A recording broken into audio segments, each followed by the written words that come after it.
John Cena, கோடி roads 2 பேர் promo ஃபயருங்க. இந்த ப்ரோமோ பேட்டில் ஸ்டார்ட் ஆரம்பிச்சதே கோடி ரோட்ஸ் தான். கோடி ரோட்ஸ் சொன்னாரு ஜான் சீனா பார்த்து, எனக்கு தெரியும் நீ என்னைய குக் பண்ண போற, என்னைய ஜோக் பண்ண போற அப்படின்னு நிறைய சொல்லியிருக்காரு. என் டேட்டுவை பத்தி கிண்டல் பண்ண போற, இல்லைன்னா என்னைய ஸ்டார் டஸ் பத்தி கிண்டல் பண்ண போற அப்படின்னு சொல்லி கிண்டல் பண்ண போற தெரியும் எனக்கு. அப்ப கிரௌட் வந்து ஸ்டார் டஸ்ன்னு சேன் பண்ண ஸ்டார்ட் பண்ணிட்டாங்க. அப்பதான் ஜான் சீனா ப்ரோமோ ஆரம்பிச்சாரு. நான் உன்னை குக் பண்ண போறது இல்ல, உன்னை நான் பேரி பண்ண போறேன்னு சொன்னாரா. அந்த லைன் வெறியா இருந்துச்சுங்க. அப்புறம் சொன்னா, நீ எல்லாரையும் மெனிப்புலேட் பண்ணி இந்த மக்கள் எல்லாம் போய் மெனிப்புலேட் பண்றடா, நீ நல்ல மாதிரி நடிக்கிற, நீ என் ப்ளூ பிரிண்ட்லாம் ஆட்டையை போட்டு என்னைய மாதிரி பாக்குறான்னா உன்னால இந்த கிண்டம் நடத்த முடியாது. நீ உன் மியூசிக்கும் அப்புறம் உன் என்ட்ரன்ஸ் இல்லாம நீ ஒண்ணுமே இல்லை. அந்த லைன் வெறியா இருந்துச்சுங்க. அப்புறம் என்ன சொன்னாருன்னா, உன் கிமிக்லாம் வேஸ்ட், ஒஸ்ட் கிமிக்ஸ், உன் கிமிக்க அப்படி கிமிக்க பத்தி பேச ஆரம்பிச்சாரு. உன் கிமிக் வேஸ்ட் கிமிக்குன்னு. அதுக்கப்புறம் ஜான்சன் என்ன சொன்னாருன்னா, ரஸ்லமலை உன்னை தோக்கடிச்சதுக்கு அப்புறம் நீ போய் அந்த டாய் சாம்பியன்ஷிப்பே வாங்கிக்கடா, ஏன்னா ரியல் சாம்பியன் நான் வச்சிருப்பேன். அப்புறம் நினைச்சு கூட பார்க்கல கோலி ரோட்ஸ் இவ்வளவு பெரிய கம்பேக் கொடுப்பாருன்னு ப்ரோமோல. நான் சோசன் ஒன்னா, என்னைய கிரௌட் தான் சூஸ் பண்ணாங்க, உன்னைய யார் சூஸ் பண்ண தெரியுமா அப்படி கேட்டாரு. அப்புறம் அதுக்கு ஜான்சன் அமைதியாயிட்டாரு. யாரு நம்ம இது யாருக்கு ரெஃபரன்ஸ்னா வின்ஸ் மேனுக்கு ரெஃபரன்ஸ் இது. ஏன்னா வின்ஸ் மேன் தானே ஜான்சனா சூஸ் பண்ணது, அதுக்குள்ள ரெஃபரன்ஸ் இது. இந்த லைனும் ப்ரோமோல வெறியா இருந்துச்சு. பரவாயில்லங்க, கோலி ரோட்ஸும் ஜான்சினாக்கு ஈக்குவலா ப்ரோமோ பேட்டில் பண்ணாரா, அதை பார்த்தா வெறியாயிருச்சு.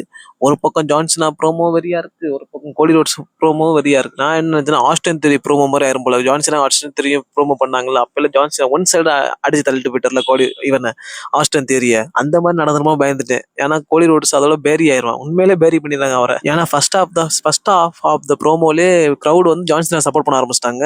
கோலி ரோட்ஸ் மட்டும் ஒழுங்கான கம்பேக் கொடுக்கலன்னா நேரத்துல கோலி ரோட்ஸ் பேரி ஆயிருப்பான். உண்மையிலே அவன் சோழியே முடிஞ்சிருக்கும். கோலி ரோட்ஸ் ஹைப்பே டவுன் ஆயிருக்கும். என்னமோ தெரியல, கோலி ரோட்ஸும் ஈக்குவலான ப்ரோமோ பேட்டில் கொடுத்து தப்பிச்சிட்டாரு. ஒன்னு ஜான்சன் லாஸ்ட்ல ஒன்னு சொன்னா ரொம்ப பிடிச்ச, அந்த லைன் ரொம்ப பிடிச்ச. I build empire for billionaires and you steal money from their kids. இந்த லைன் வெறியா இருந்துச்சுங்க. இது ஒரு பக்கம் AEW ரெஃபரன்ஸா இருக்கு, ஒரு பக்கம் WWE ரெஃபரன்ஸா இருக்கு. செம்மையா சொன்னாருங்களா, நான் எம்பயர் ஒரு ராஜ்யமே உருவாக்கி இருக்கேன், அதை உருவாக்க அப்புறம் நீ அவங்க குழந்தைங்கள்ட்ட இருந்து காசெல்லாம் ஆட்டைய போறியாடா, அந்த மாதிரி சொல்லியிருக்காரு.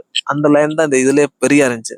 அதுக்கப்புறம் ஜான்சனா போனாரா, போனதுக்கு அப்புறம் கோலி ரோட்ஸ் சொன்னா, என்ன யாரும் யூ கான் ரசல்னு சொன்னதே இல்லை இதுவரைன்னு. ரிங்ல வந்தாரு, அடிக்க போற மாதிரி போயிட்டு அவர் ரிட்டர்ன் போயிட்டு மறுபடியும் அடிச்சாரா. அப்ப கோலி ரோட்ஸ் கிராஸ் ரோட் கொடுத்துட்டாரு. ஃபைனலி கோலி ரோட்ஸ் கிராஸ் ரோட் ஜான்சனை கொடுத்துட்டாரு. கொடுத்ததுக்கப்புறம் கொஞ்சம் பார்த்துட்டு இருந்தாரு, அப்புறம் கிளம்பிட்டாரு. இந்த செக்மெண்ட் தாங்க ஃபயரா இருந்துச்சு. ஆனா என்ன சேட் திங்னா, இதுக்கப்புறம் ஜான்சன் 2 ரூபா இருக்குன்னு நினைக்கிறேன், 2 ரூபாலே வரமாட்டார் ஜான்சன் அட்வர்டைஸ் ஆகல. 2-3 செக்மெண்ட் பண்ணிட்டு ரசல்மனி ஹைப்பே வேற லெவல்ல ஆயிரும். இந்த மண்டே நைட் ரா வெறியா இருந்துச்சு இன்னைக்கு. ஜான்சனாவும் கிரௌட வச்சு பண்ணிட்டு இருந்தீங்க இத்தனை நாள், இந்த மாதிரி ப்ரோமோ கொடுத்தா நிறைய ஸ்டோரி எம்பிட்டோ முன்னாடி போயிருக்குண்டா. சீக்கிரம் ராக்க இன்வால்வ் பண்ணுங்கடா ஸ்டோரியில. விட்டு கொடுக்காம என்ன ப்ரோமோங்க, ஃபயரான ப்ரோமோ. சப்ஸ்கிரைப் பண்ணுங்க.